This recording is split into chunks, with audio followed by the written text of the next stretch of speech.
everybody is a little bit afraid, admit it, after what you went through with the Lane Kiffin thing, that Josh Heupel could one day say, man, I used to love the Plains University of Oklahoma and return there. We've pretty much discounted it because the way he left. But now a more recent report has us wondering, or has me wondering, if that relationship might be in the midst of being repaired. What the? What was he thinking? Release the hounds. The Dave Hooker Show. Keep cool. A presentation of OffTheHookSports.com. Caleb, tell me about what this gentleman who covers the University of Oklahoma has said about Josh Heupel and their administration and how they might be coming a little bit closer together than they've been in the past. So Tulsa World columnist Barry Tramel was on the Paul Finebaum show on Monday as Oklahoma had officially joined the SEC. And he basically said that the exact quote is he thinks that the rift, for those who don't know, the rift happened because Josh Heupel was fired by OU in 2014 as offensive coordinator. He, to this day, feels like he was wrongly scapegoated because he was. And he's been bitter at Bob Stoops and them ever since. Trammell says he thinks that will eventually get folded over. He said, quote, Heupel will forgive the Sooners and basically Bob Stoops. There's been some thawing of the ice there, so that's really good. I think Oklahoma really is looking for ways to honor Josh. I don't know exactly what's going to happen on that Saturday, the Saturday when Tennessee visits Oklahoma, but they loved him as a football player. They loved him as a leader. They loved him as a longtime assistant coach. And then he says, I think eventually those two entities will get back together, other than, of course, when the Vols and Sooners collide on the field. Now, I want to be clear because I read that quote, and this morning, Jim, I don't want to put words in your mouth, so I actually listened to the interview. Together did not mean necessarily they're going to hire him one day. Just get together in terms of they don't hate each other. That's the way I read it when I heard the quote. So I want to be real fair about it. But given before what you just heard, the way that Josh Heupel and Oklahoma parted ways, how concerned were you when you woke up this morning that Josh Heupel might one day go to the University of Oklahoma? Not at all. I don't know Barry Tramel's information where he got it. He used to be a regular guest on our show on Sports Talk when we talked about outside of the SEC, the Big 12, et cetera. So, but I asked Heupel recently in an interview I did in Destin at the SEC spring meetings. I said, when's the last time you've been to Norman, Oklahoma? He said, oh, gosh, it's been more than a decade. Well, it was a decade ago that he got fired. I still don't think he has any love for Stoops. And the other part of him being fired as a scapegoat, the defense at Oklahoma that year wasn't very good, but Stoops did not fire his brother, who was the defensive coordinator. So I don't see anything there. I think Heupel looks at Tennessee as they were the first major school to give me a chance to be the head coach. I think he is loyal to Tennessee. I think he likes Knoxville. And I'm not concerned at all about him going to Oklahoma. I want to ask you both, do those comments change your mind whatsoever? Brought to you by Rick Terry Jewelry Design. They want to be your jeweler looking for affordable game day jewelry. How about the Fire Opals, the Tennessee tradition? RickTerryJewelry.com, RickTerryJewelry.com.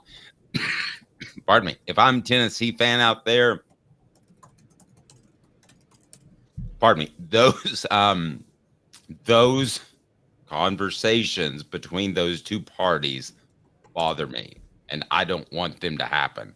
So while I woke up this morning and Josh Heupel ever going to Oklahoma was zero of a concern, it does strike me a little bit different now, Caleb. Does it you? No, it doesn't. And I'm on Jimmy's side. And because Okay. I'm just going to set this up real quick.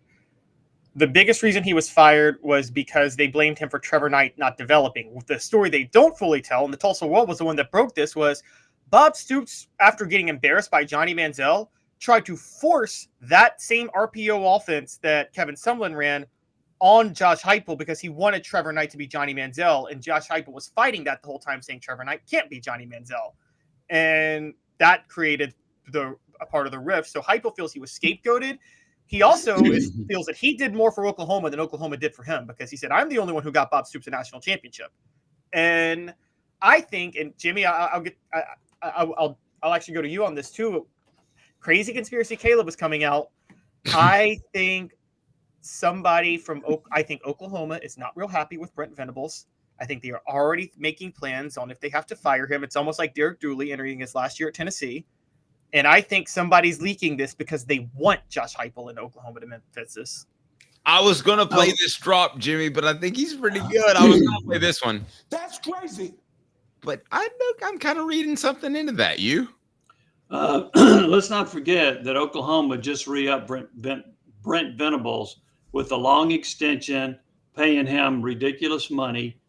If you had any thought, and you didn't need to, if you had any thoughts that the administration was unhappy with Venables, why do you do that? Why would you give him, I don't know, is it like almost $8 or $9 million a year for six or 7 years? Why do you do that? Well, maybe somebody in the administration wasn't happy about that contract, and that's why they leaked this story to try to facilitate something with Heupel and OU. I'm not going on that conspiracy. It's a joint deal when you give somebody an extension and a raise like that.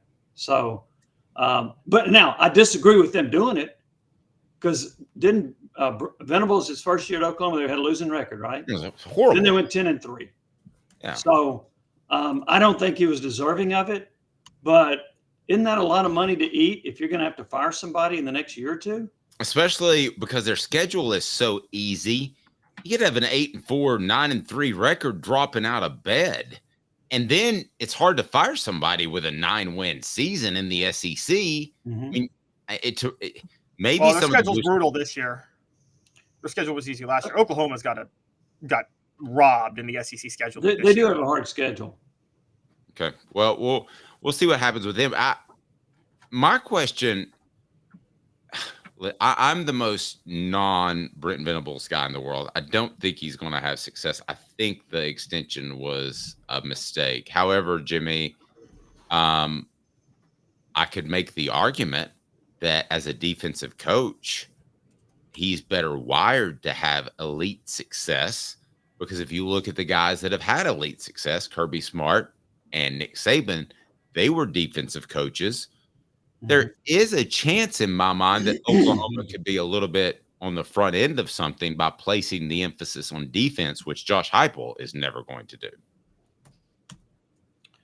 Well, I'll say this. Nick Saban changed his offensive philosophy. He did. They scored a lot of points. It kind of started with Lane Kiffin. Mm-hmm. And then Kirby Smart, I think, turned his offense over to some coordinators. Todd Monken, I think, is one who had the most success at Georgia with him. I don't necessarily think you have to be an offensive-minded or defensive-minded coach to have success. Josh Heupel is an offensive coach, but I think Tennessee's defense was vastly underrated last year. I do. They finished in the top 4 in the SEC in points allowed, run defense, sacks, tackles for loss. There was another category there in the top 5. I don't remember off the top of my head. Their defense is pretty darn good. Now, did they have a couple of breakdowns? Yes, they did. The defense wasn't any good at Missouri. But you know what? Their offense wasn't any good at Missouri either. Their defense wasn't very good at Florida. Neither was the offense. So I don't think there's a game last year that Tennessee lost that I could point to and say they lost that because the defense was terrible, which means the offense would have had to score 30-something points. So I think the offense was equally bad in the Tennessee losses as the defense was. Interesting, Caleb. Let me ask you this question. Is that the last time we'll ever say that Tennessee's offense cost them a successful season? Brought to you by the Hemp House, the premier hemp dispensary online with a wide variety, great selection, and strict standards to ensure you only receive the best in CBD or Delta products. Use the promo code HOOKED for 10% off. HOOKED for 10% off the best high-quality standard CBD and Delta products. So is that in the past? Are we ever going to say that Josh Heupel's offense cost them a serious run of the college football playoff or a championship? I don't think so. I mean, at least for the next 4 years. And this is we sound like we blame Joe Milton a lot. I'm not saying Joe Milton's not a good quarterback in certain situations. Maybe he is, maybe he isn't. But it was not a proper match, him and Josh Heupel. That was not a fit at all. And you saw that last year, and it really kind of exposed itself when Cooper Mays went down. But it is his fault, though. No, I said it's not. I was saying it wasn't. Isn't it? I mean, let me ask the panel here. Is it Joe Milton's fault? Is he ultimately the one that sidetracked Tennessee's offense? And and put the defense in a precarious position. I mean, Jimmy, I think Florida wasn't his fault because Cooper Mays got hurt. I still think he beats Florida if Cooper Mays is healthy. Sorry, Jimmy, you go. Dave, were you asking me a question? Was it Milton's fault? Yeah, I think if you had to pick one guy that, I mean, it's not Josh Heupel, it's nobody else on the field. You have to pick Joe Milton as the one guy that kept Tennessee's offense from being elite, right? Yeah, because he didn't fit the system. He would have been a better quarterback in a slower offense running a pro-style I formation offense. Thank you. To me, he didn't fit the system. So that's one reason they went from averaging 46 points to 31.7 points a game. That's a huge difference. That's 2 touchdowns a game difference in your offense. Milton had moments where he was pretty good, but they also had a whole lot of 3 and outs with him at quarterback. And they had more empty drives with him at quarterback in his 1 year as a starter than they did in Hooker's 2 years as a starter. So I think now, who would you have gone to? I do know some people said they would have gone to Nico earlier, maybe at midseason. Some people, and I'm not necessarily saying players within the program. I'm saying outside observers that thought Nico was ready. I didn't think Tennessee had much choice but to go with Milton, and I don't think Milton fit the system. I do think that I was probably maybe overzealous in my projection of what Milton could do based on the Clemson game. I thought he played really well against Clemson in the Orange Bowl. I thought it would carry over to the next season. It did not always carry over. He had moments in games where he just wasn't a very good quarterback in that system. I think we all got pulled a little bit. Let me ask you this, and Jimmy, I know you got to get out of here, but would you have considered Gaston Moore at any point? Because the time you're talking about, I have been told that Nico was a little banged up with a wrist. That would have been last September-ish. Yeah. Would you have considered? Because I'm told they did and would consider him. Well, to be honest with you, I would not have. But I'm saying that maybe this year Nico gets hurt, Gaston Moore comes in and leads them to 8 wins in a row. I don't know.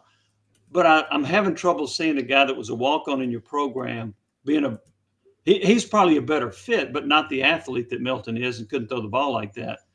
That's a hard question to answer. I would say no, because I didn't think Milton was a great fit for the offense, and I thought the offense sputtered at times with him. It would be hard for me to have played Gaston Moore ahead of Milton. Well, you're at least open-minded to it. We had Josh Ward on. He looked at me like I said the world was flat. So I'll take that.